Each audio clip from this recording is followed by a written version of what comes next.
Let's take a closer look on how to format our cells. We're going to put in, I put in a numeric digit in one of the cells, and I'm going to go up here to format and choose cells, and I'm going to show you the many different options we have for changing the look or the value of that cell that we just put in, that number. So right now it's set as a general number, and that basically means that it could be text, it could be a numeric digit. There's no set formatting to it. But let's say we want to go and have that number expressed as a currency. So we would choose currency, and it would give us different options. So we're going to go ahead and keep it the dollar symbol.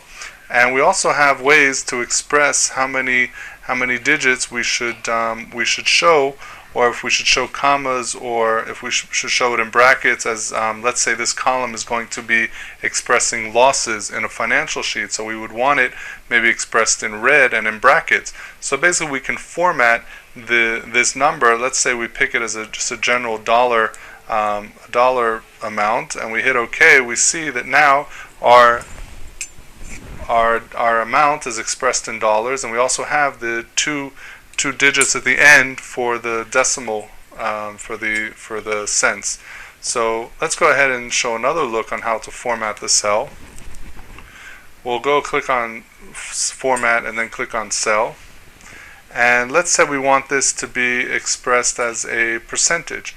So we'll go ahead and click on percentage, and we see that it shows how many decimal places we would like to be expressed in the percentage. Let's say we want 2, and we hit OK, and now we have that same number expressed in a percent with 2 decimal points out, and with the percent sign.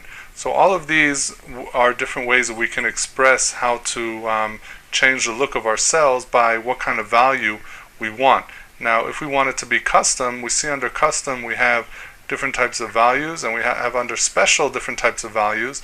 Let's say before we showed a zip code, so that's going to change it to a 5-digit number, because all zip codes are 5-digit numbers. And then we're going to have the 789 that we started with. It's going to add in 2 zeros in front of it, because now it's reading this number as a zip code. So these are all different ways of formatting our cells, and it's very important that if we're dealing with numbers, we should have the cells formatted as numbers, and if we're dealing with text and numerical digits and text, we should also have it formatted as text, so we always come up with the proper look for our entries.